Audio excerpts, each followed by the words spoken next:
Hello, hi, welcome back to my channel Majji Muchatlu. ఈ మధ్య బాగా మన తెలుగు సినిమా అప్డేట్స్ మంచిగా వచ్చేసాయి. కడుపు నిండా చూసేసాము, మంచిగా అనిపిస్తుంది. ఏమంటారు? మీరు ఎలా ఫీల్ అవుతున్నారు ఒకసారి కామెంట్ చేయండి.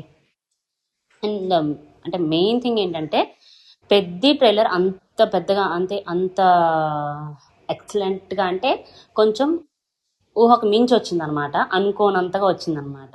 అంటే దాని డేట్స్ రోజు రోజుకి మారుతూ వస్తుండడం వల్ల ఆ హోప్ అలా పెరిగిందో లేకపోతే ఏంటో తెలియదు. బట్ కొంచెం ఎక్సైట్మెంట్తో చూడడం అయితే జరిగింది. అంతే అద్భుతంగా వచ్చిందనమాట రిలీజ్ కట్. భలే అనిపించింది. అండ్ ముఖ్యంగా మీకు ఏది హైలైట్ అనిపించింది నాకు ఒకసారి కామెంట్లో చెప్పండి. నాకైతే లాస్ట్లో వస్తుంది చూడండి ఆ ఎడిట్.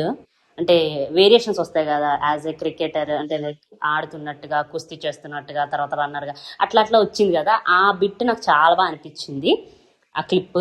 అండ్ ఆ డైలాగ్ కూడా భలే ఉంటుంది అనమాట. ఆకాశంలో నక్షత్రం కిందకు పడతాయి అంటాయి కదరా అనేసి, అంటే ఆ స్లాంగ్ అది భలే అనిపించింది. అండ్ ఇంకోటి వచ్చేసి ఆడాను అనుకున్నారా పోరాడాను, అంటే ఆల్రెడీ చిరు లీగ్స్లో వచ్చిన డైలాగ్ అది.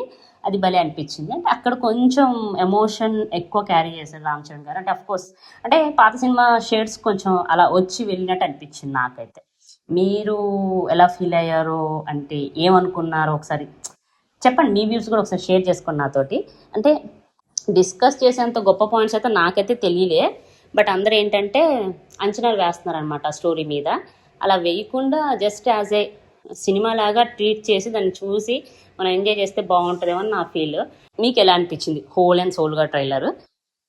నాకు కొంచెం హీరోయిన్ అంటే హీరోయిన్ క్యారెక్టరైజేషన్ కొంచెం మరీ ఎక్కువగా రూరల్గా రాగా ఉన్నట్టు అనిపిస్తుంది. అంత అవసరమా అని ఒక డౌట్ వస్తుంది. లచ్చి సినిమా చూసిన తర్వాత మనకు అనిపిస్తుంది కదా, నిజంగా ఇది అవసరం ఏమోలే అనే పాయింట్ దగ్గర మనకు తీసుకెళ్తారేమో బుచ్చిబాబు గారు. లేదు అంటే లైట్. అండ్ ఒక ఇంటర్వ్యూలో చూసానమాట, తన చిన్నప్పుడు ఉండే ఏరియాలో అంటే వాళ్ళ ఊర్లో ఉన్న ఒక కళ్యాణ మండపం ఓనర్ గారి పేరే ఈ హీరోయిన్కి పెట్టాను అన్నట్టు చెప్పారు. అది ఒకసారి సింక్ చేయాలన్నమాట, కరెక్టా కాదని చెక్ చేయాలి. అది భలే అనిపించింది నాకు. అంటే మనం సినిమా తీసేటప్పుడు మనం వెనక నుంచి ఎవరైతే మనకు సపోర్ట్ చేస్తూ ఉంటారో వాళ్ళని కూడా గుర్తుపెట్టుకొని మనం వాళ్ళకి రిప్రజెంట్ చేయడం అనేది గొప్ప విషయం కదా అనిపించింది.